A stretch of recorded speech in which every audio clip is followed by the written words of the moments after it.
Hello viewers, welcome back to my channel জয়াস kitchen.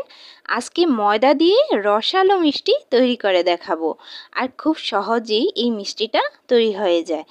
মিষ্টির দোকানের মিষ্টিগুলো খেতে যেমন দারুণ হয়, ঠিক তেমনই ময়দা দিয়ে তৈরি এই মিষ্টিগুলোও খেতে আরও বেশি স্বাদের হয়।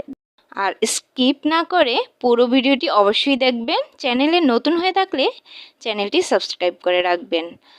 তো চলুন দেখে নিই।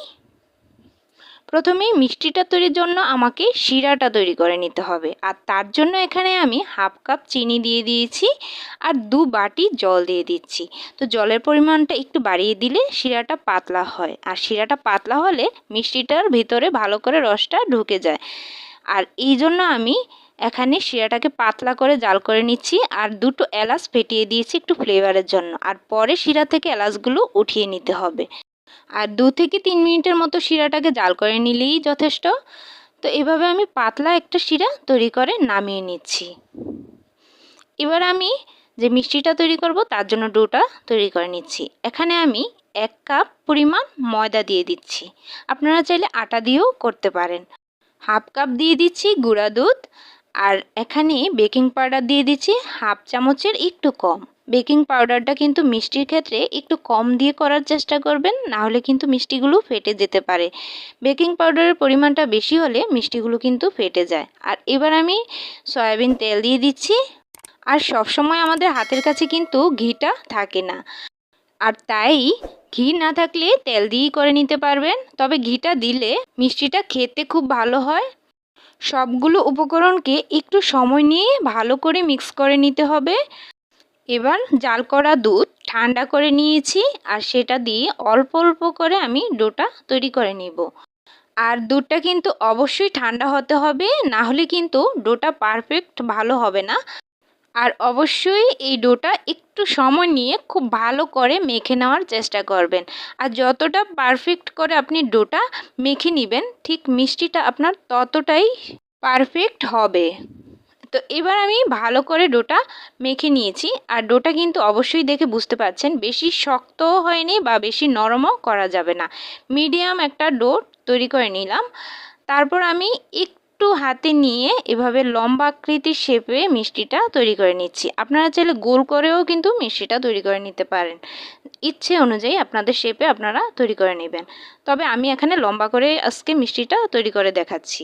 তো সবগুলো মিষ্টি একইভাবে আমি হাতে নিয়ে এভাবে লম্বা আকৃতির করে নিয়েছি মিষ্টিগুলো তৈরি করে। এবার আমি চুলা একটি প্যানে মোটামুটি পর্যাপ্ত পরিমাণে তেল দিয়ে দিয়েছি। আর তেলটা কিন্তু অবশ্যই গরম না হওয়ার আগেই কিন্তু মিষ্টিগুলো ভাজার জন্য ছেড়ে দিতে হবে।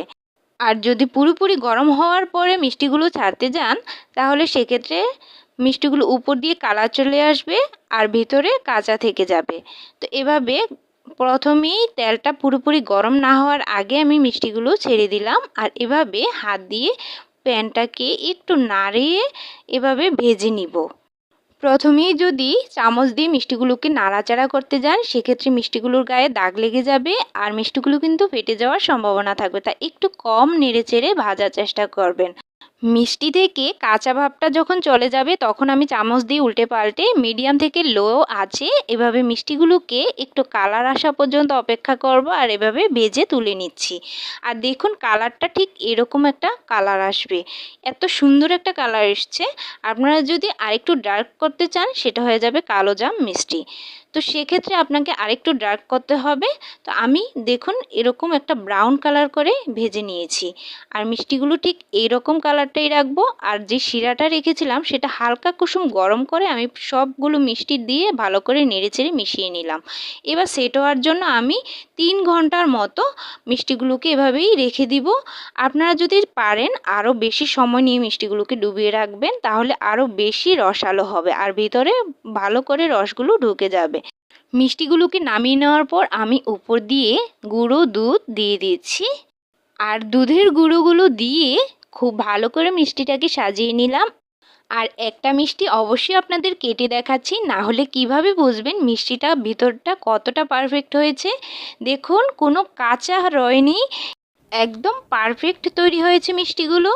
তো আজকের রেসিপিটি যদি ভালো লাগে অবশ্যই চ্যানেলে একটা লাইক করে দিবেন, আর কমেন্ট করে তো অবশ্যই জানাবেন কেমন হয়েছে রেসিপিটা। আজকের মতো এ পর্যন্তই। সবাই সুস্থ থাকবেন, ভালো থাকবেন। ধন্যবাদ।